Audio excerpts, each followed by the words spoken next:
Welcome to the podcast of the InnCoCells project, making innovative high-value cosmetic products from plants and plant cells. In this first edition, we welcome Dr. Kirsi Oxman from VTT Technical Research Centre in Finland Limited, who is the coordinator of the project and also the driving force behind the original proposal. Hello, Kirsi. Oh, hello, Richard. It's great to have you here for this first edition.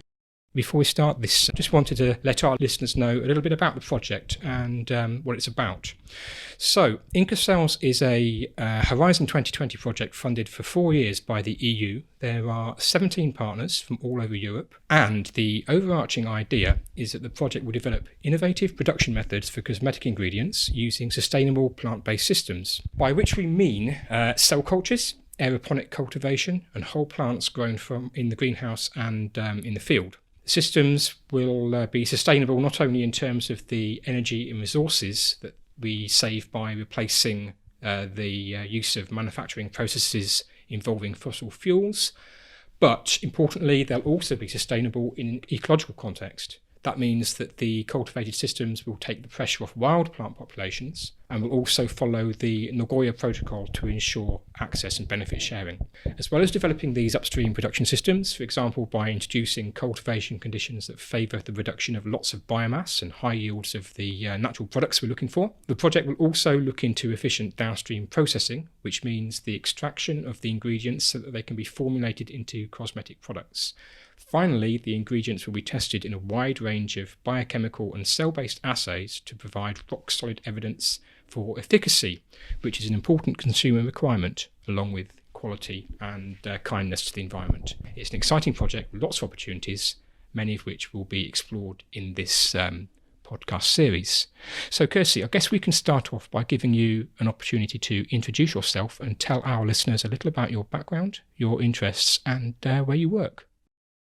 Yes, my name is Kirsi Oxman, and I work currently as a senior advisor at VTT, Technical Research Centre of Finland, where I actually have been working over 20 years already in various positions. My own background is in pharmacy, so I have a PhD in pharmaceutical biology, and I have been working most of my career in plant biotechnology field. My interest has been mainly focusing on plant secondary metabolism, so the value of the small molecules in plants, which can be used for very many different kind of purposes, not only as a pharmaceuticals, but also as a food ingredients, for cosmetics, and very many other kind of applications. So plants are very, very important, and they are interesting resource for us. Plant biotechnologists, and not only using the plants per se, but we have been also over the years been working a lot with the plant cells, so cultivating individual plant cells in vitro, so in bioreactors, first in lab scale, then in the bioreactors, and then finding out that also these cell cultures can be utilized various ways, and especially it is a very sustainable way of producing plant-derived compounds, and not only the individual compounds, but also the mixtures of interesting compounds, making them very, let's say, valuable and interesting source of ingredients used, for instance, in cosmetic applications. Furthermore, I have been working in the pharmaceutical industry.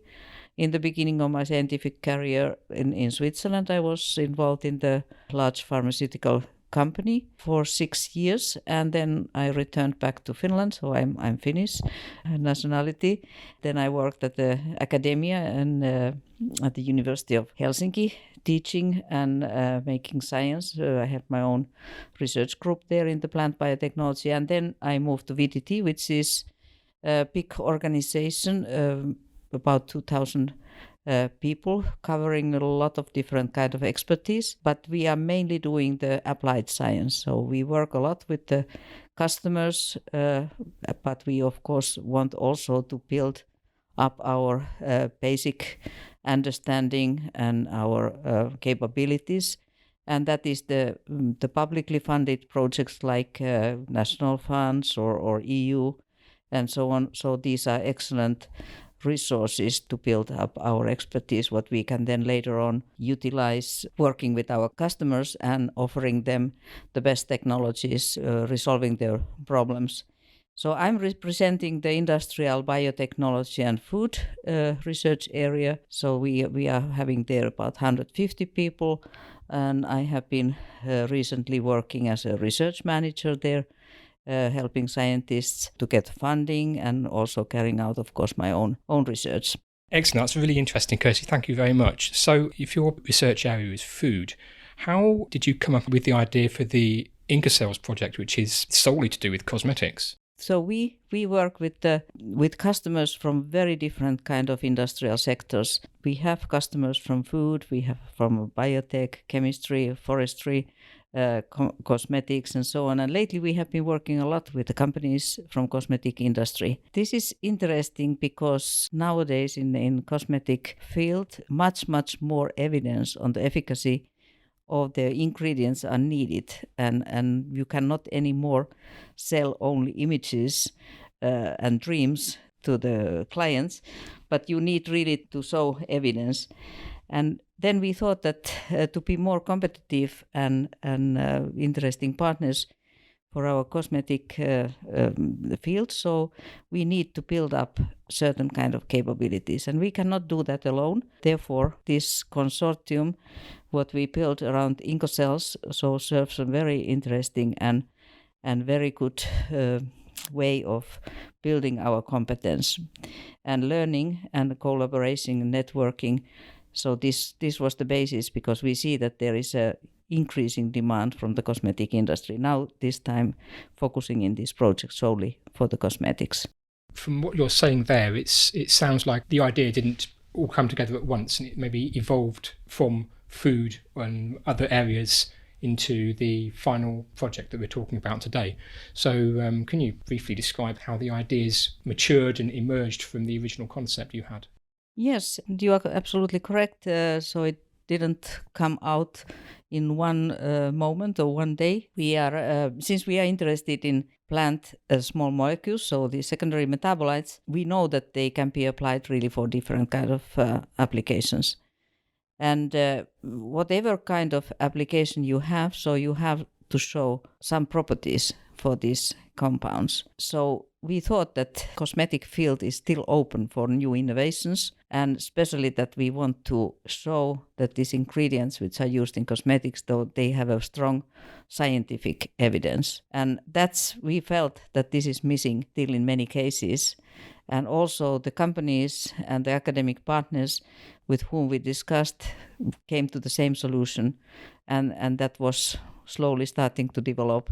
And when we saw that in H2020 program there was a perfect match to this idea, so we thought that now would be the time to make a proposal, and we gathered an excellent team of 17 partners to work together, representing the academia, small and medium-sized enterprises, and also the big companies and a couple of associations.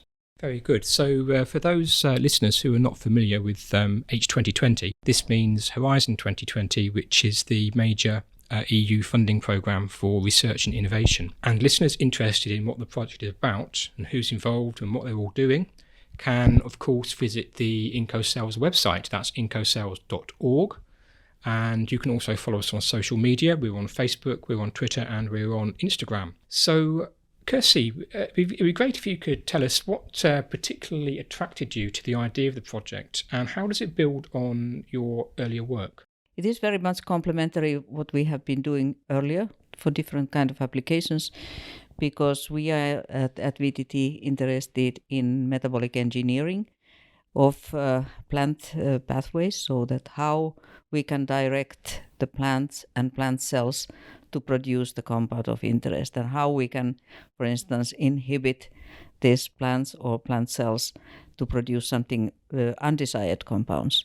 So that we have been doing for a long period and developing new technologies, and this is really a very rapidly emerging field. A lot of new techniques have been appearing, and so we have many more different kind of tools that we had, let's say, about 10 years ago.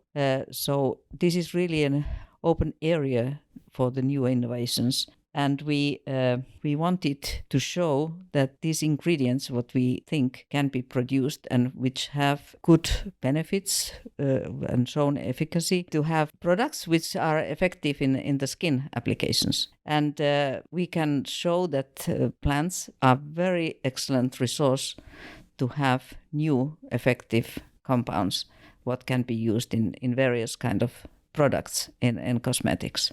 And we want to prove that this is really the case. Excellent stuff. So the project's divided into several work packages, and the general scheme is that some of the work packages will be looking for the different plants which are the source of the cosmetic ingredients.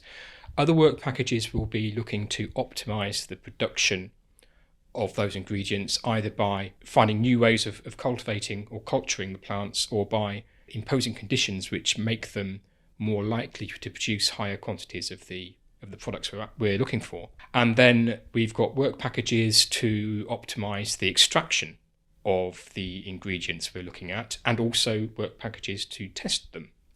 So where does VTT fit in with this general overview of the project, and what would you say is the major role of your department in the technical aspects of the project?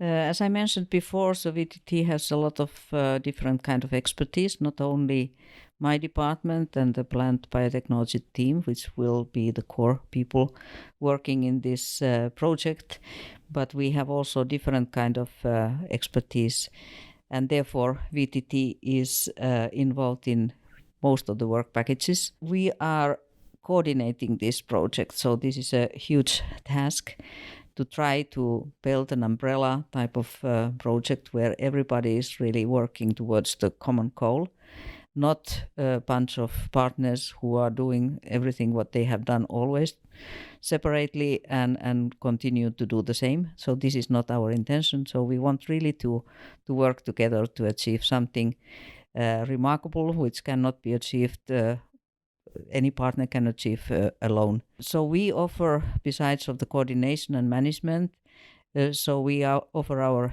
strong expertise on cultivating plant cells, creating the new cell lines, and then cultivating them first in the lab scale and then up to the pilot scale. So we have a very good infrastructure at VTT. So we have bioreactors up to 1,200 liters. Different kind of bioreactors in the mini bioreactors, medium scale, we have wave reactors, all kind of bioreactors what you can imagine and where you can make the optimization work. Over the years we have been interested in antimicrobial activities of various plant sources, and we will work also in testing the activities, especially related to the antimicrobial activities. And we provide our extracts to the other partners who further modify those and then test them in the bunch of different kind of assays. We of course want to continue the metabolic engineering, which is one of the core activities in one of the work packages.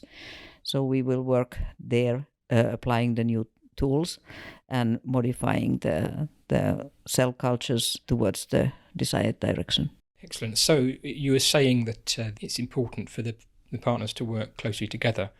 It's a very large consortium actually with 17 partners, but I understand that you've worked with lots of these partners before in previous projects, and I presume that this helps a lot with the not only the coordination but also the collaboration and of work and in the shared tasks. Yes, indeed. So we are, as you said, we are 17 partners. So approximately maybe 2/3 of the partners were known to us before. Including me, of course. Yes, including you. And so we have been working together with them in various ways, either one-to-one projects and also in the different kind of consortia in previous EU project and also to different cost actions, which are these kind of networking projects in the European level. So it of course it helps when you know the people and you know their expertise very well, you know them personally, that you can, because there's a lot of chemistry also, how people cope together. And then our partners who we knew before, so they also had their own contacts, and they were introducing a couple of partners who they thought that would be an excellent match to complement our expertise. So they were included, and now we seem to have really many new comers as well, whom we are now starting to get to know.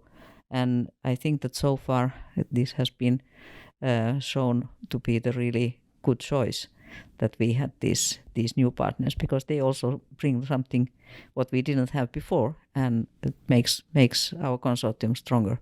Yes, I agree. I mean, I guess we could tell listeners where we are right now. We're in Naples at not our first consortium meeting, but our first face-to-face consortium meeting, because the first real consortium meeting had to be held on Teams because of COVID restrictions. So this, for many of us, is the first time we've actually met some of these newcomers, and it's been very good so far to get to know them and to hear about their work live, and it's been extremely productive. And I have to say, the ultimate question I've got to ask you is, based on these interactions we've had during the meeting, how would you say the work's going so far, 6 months into the project? Yes, 6 months, and also taking into consideration that there was a summer break in between. So effective work has been maybe 4 months, 4 to 5 months. And the start usually is a little bit slow, but not in this case, because so what I heard today, so there has been a lot of things actually happening, and some results already obtained.